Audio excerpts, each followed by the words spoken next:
Thanks for joining GeekStorm. We're here covering some comics today. So we're here with... I'm Sean Hilton. I own Comics Cubed, and I'm the founder of the Kokomo Con. I'm still just Mike Harrison. Yes, he is. Sorry to disappoint. And I'm April Thatcher, and I keep forgetting to introduce myself. I'm sorry. She's April Thatcher. I guess one of us should really do that. Could you, lead into us? So we should probably. And this is. Because you guys have so much more awesome mojo than I do, so. That's not true. There's never any mojo between us. If anything, well, it between leans you. this way, definitely. Yeah, but not. We don't need so much on that side of the table. It's that stuff we need to talk about. Okay. Gravitational pull of his head. Hey, what comics did you read this week? Yeah, April, what did you read this week? I read whatever you're going to. sounds like Mike's reviews. Well, I'll tell you what I read this week. I read a bunch of good stuff, but in particular, I read Lazarus No. 1 by Greg Rucka, who's a well-known, best-selling and New York Times-style author for a series about a character named Kodiak. This is a first issue from Image Comics, and very simply, the idea is that we're taking the 99% and the 1% and all that, and we're going to the uber elite, the 1% of the 1% in the far future post-apocalyptic world have taken over. That's nearly 1/100th of a percent. What? Something like that. So the idea is that families now run things, and they have their own private governments and their own private police force, military styles, and they are warring amongst themselves with the serfs and the peasants and trying to keep things in line. And overall, it's a pretty sharp book, but what makes it the most interesting of it all is the after section. Greg Rucka gives a really nice letter-page breakdown of how the comic came to be, some history and things like that. So, whereas the book itself is really pretty sharp, the actual afterwards by this author kind of filling you in on the background details and the scene of how it came to be is even more interesting, at least for me, a hardcore comics fan. Okay. I enjoyed it immensely. I'm tell you what so it's glad about, you enjoyed but, something. It's kind of elitist and whatnot, and you didn't read it, so. Well, I'm going to get the idea of the story. Okay. Maybe we hit the table a few times. What else did you read? Well, I read a lot of comics, Mike. What did you read? I read All New XMen. How was All New XMen? It's fantastic. Still mutants in it? Still mutant. Although still they don't mutant? like, some of them don't like the M word. They don't like being called mutants. Some of them do not. What do they prefer? I don't know. They didn't give you a Homo good. superior? They're humans. They say they're humans, and they're just different. So they don't want to be called the M word. The M word. Yes, they said it. Listen here, Paula Harrison. You can't be using. You shouldn't be throwing the M word. I'm telling you what they said. This is, all right. But still, one of my favorite books every month is this book. This is the one where they've gone back in time and taking the original X-Men, the original 5, and brought them into current time, and they're existing at the same time. There's no, there doesn't seem to be any cross contamination when Cyclops happens to touch Cyclops. That the world doesn't end. So wobbly time stuff. No, it's cool to see that still 1960s type of young innocence dealing with what's going on today. And this is in the comic book world in both instances, but still, it's good to see these same characters where they've come, and you get to see Jean Grey again, who's dead, and her dealing with knowing everything she does throughout her entire life because she read some minds. It's pretty good, and actually a very good read for April. If you get her. I feel so special. It's a good book. It really is. And the art looks really good. Oh, yeah. The pacing is excellent. Brian Michael Bendis, who spent like 15 years recreating and redoing the entire Avengers universe, basically, you're done. You've done everything you can do. Now we're going to give you the X-Men to do. And he has started to recreate them, redo things, and bring it so it's much more reader-friendly. The truth is, I have a long history with the characters. I know a lot about them. But the book he's talking about, All New X-Men, feels to me that a brand new reader could come on board, get into it, really enjoy it.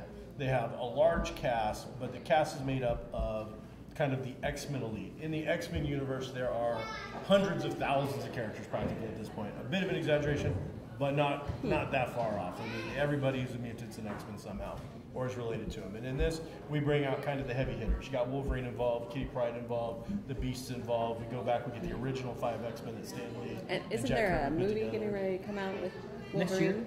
Next year. And it No, Wolverine is coming out in July. Oh, Right. Yeah. Is what she just Well, said. You should listen to April. I thought she was talking about X-Men. We were talking specifically X-Men. said Wolverine. We were. I didn't I hear that said part. there was a new I didn't hear that Wolverine part. movie. I didn't hear that part. I'm here for you, April, because he's a apologize. bully. That movie next year that I'm talking about, X-Men Days of Future Past, does deal with some time travel, so it's similar, and that's why I thought she was talking about that. It's okay. Be over here. It's all good. So, just so you know, I wait until Shawn reviews all comic books before I read them, and then I will go to Comics Cubed and purchase them from a really groovy guy. It's true. It's true. Everything you just said is true, including I'm waiting for the Wolverine movie. I'm excited about it. It's going to be fun.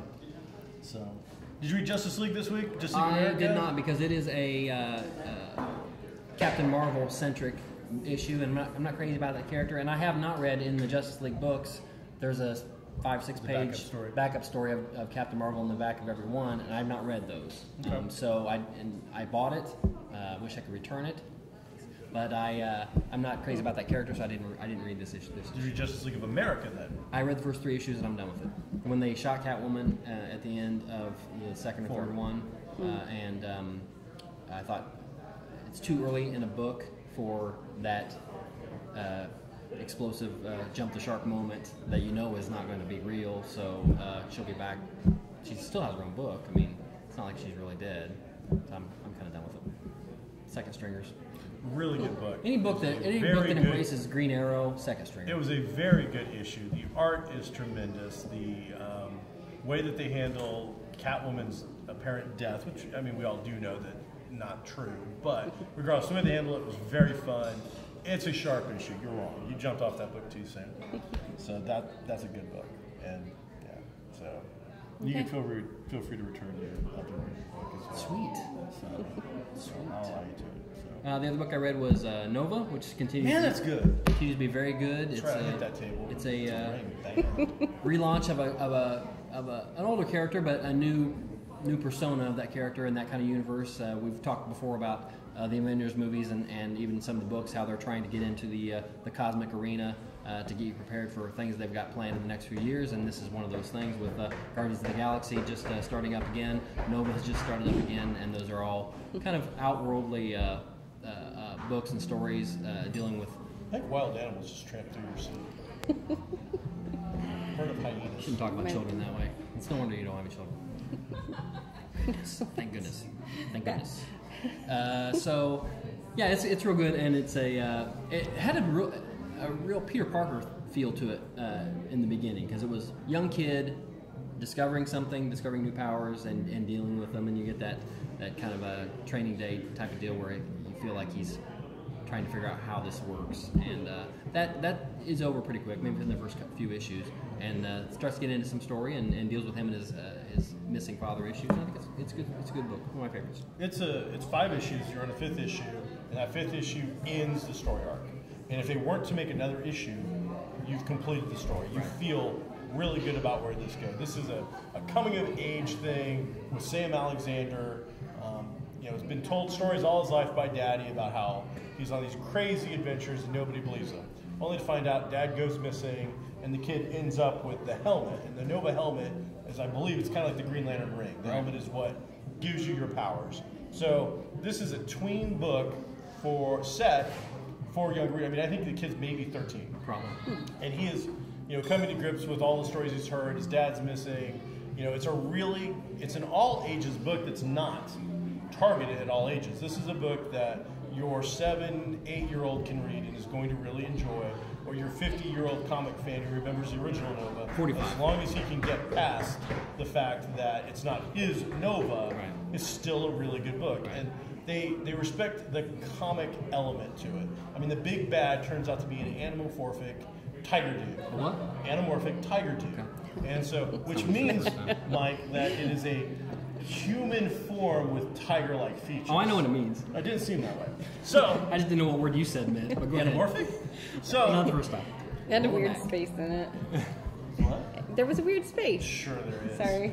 Maybe because I was dealing with the hurting children down below. But regardless, it's really well put together. The art goes in line with the story.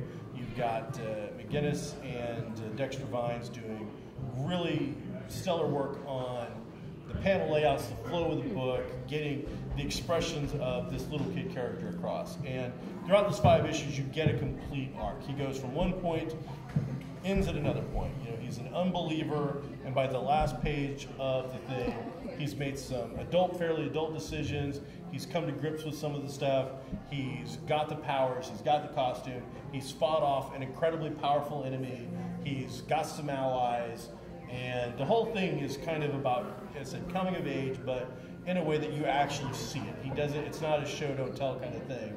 You see all the elements where the guys that are bullying him in the first issue, he saves in the 5th issue. And of course they don't know it because he's a superhero and he's covered, but you know, he's got the upper hand. And there's some Peter Parker style lines. The one cool element I really thought was a great dichotomy was this kid who's had these powers or this helmet for a couple of days in real time. He's got in his hand the most powerful weapon in the universe, you know, and he doesn't know what it is or what it does, and you're thinking, please don't push that button, please don't push that button, please. And that type of thing made me want to, even though I know he probably wasn't going to push it, I wanted to make sure he didn't push it, and I wanted to read and see if he did or not. So it was. And then the very ending of what he does with it was also, fanboys are going to dig it because there's a connection there. New readers are going to get the fact that he's just made a very adult, mature decision in this line where you're curious as to if he has got that kind of control, you know, mental ability, whether he's, you know, mature enough to do it, and he does. And I didn't see it coming. I honestly didn't think that's how that was going to go down. Right. So when they do that last panel, I was really impressed. Jeff Loeb, for me, he's the writer. He's a roller coaster writer. You can get really good stuff from him, and then you can get complete and total crap. Yeah. You never have a clue. This guy writes for television. He's done, I think, Lost. He was involved with Smallville. Heroes. He was involved with Smallville. So he's got great credit, but man, he is incredibly uneven. And in this, he is, I think, at the top of his game. This is almost Mark Waid level kind of stuff going on. So really good book, Nova. You really need to check it out. I loved it. Last book I want to hit real quick before we go into our big giveaway is Batman Superman #1. This is a beautiful book. This is, each page is a painting, and follows a much younger version of Superman and Batman at the beginning anyway. And it's one of our first looks at their meeting in this New 52, the New 52 universe. So just a really, I want to say pretty book to look at. It was nice. I would love to own any of that art. Jay Lee's amazing. It's definitely style over substance. Yeah. The one thing I didn't know, maybe you can answer it for me, because I don't read any of the Superman books, is he mentions, looking back over his life, an accident with Ma and Pa Kent in this New 52. I'm unfamiliar with this. The exact same thought you're having right now is I wanted to go and find out. Right. So it kind of did its job in the sense that I haven't read those books. Right. Now I want to go find out. Because you know what happens with Bruce Wayne's parents. They are killed, and that's part of his reason for living. Yeah. A reason for being Batman, but I don't remember any kind of accident other than in the movie we just watched. I don't remember any kind of accident with Clark Kent. Pa's died on and off. Pa Kent dies left and right. It's a Thursday, he's dead. But Ma is usually around as kind of a guiding force. I actually don't want that to be great stories. I don't want that if that's New 52 origin. I don't want that to be. I want him to have. I want him to have grown up in the apple pie, fresh milk. Well, and I want him to, as an adult, be able to go back to it and get grounded. Once in a while. I think that's an important aspect. Of great book. You should definitely pick it up. Beautiful book. Jay Lee has been doing work for Marvel and DC for quite some time. And this, it's really good. But again, it's style over substance. That's only the first half, though. The last half is a different artist. Right, that's correct. Who's good, that's correct. But nowhere near as good as Jay Lee's work is. So, writing-wise, I think it's Greg Pak, maybe something like that. It's okay. It's got some decent lines in it, but it's going to have some room to grow, I think. So, it's got an all-star cast. It's got name power, but we'll see how they go with it. So I'm not convinced yet. Okay. All right. Now tell us, April, tell us about this amazing giveaway here on Facebook. You know, I have to validate my sitting here since I had nothing to add. I think you did a great job. You're looking pretty. Thanks. Better than both our sons. I don't know about whatever. So anyway, mustache could, do the whole show. we now have a GeekStorm Facebook page. We want you to like it. We want you to comment on it. If you don't like what we're saying, if you like what we're saying, if you think we're wrong, please let us know.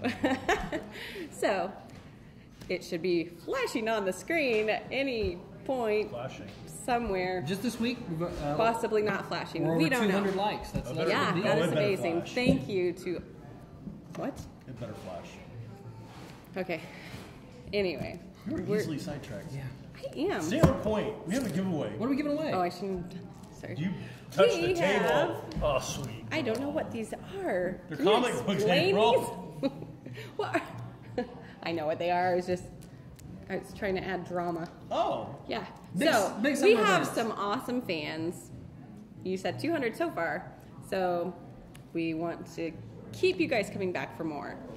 So we're going to bribe them. We're bribing you. We're going to bribe you by giving away an entire set of the Age of Ultron comics, 1 through 10 AI, which is 11 comics in all, plus a poster. It's the big summer tentpole event actually it was their pre-summer ending just recently event for Marvel Comics. Follows most You of the want major this. characters. We've got several different covers here, so over $40-some worth of merchandise, Marvel's biggest event of the year thus far, and a game changer at the very end. You're going to get the entire run, plus a couple of spin-offs that we've thrown in there as well. And all you got to do is... I don't know. You gotta What come do you with- have we're to supposed to come do? with a contest What like is that. worthy of all these amazing comic books? I think just people commenting. I think people need to comment on this particular segment, Okay. and we will choose the winner from everyone who has at least left a comment, not just a like, but a Yeah. comment on this segment, and then we'll pick the winner from that segment, from those Okay. people. A random comment. Right. Oh, My your favorite. condom. But make it count. It doesn't like, have to I'm be a sick of the random. hat, Yeah. or get that Coke off the table, or something like that. Something that's important. Hire somebody talented for the left side of the table. It was nice to have somebody to have my back every once in a while. Thank you. You had it. You're welcome. I needed the support. Thanks.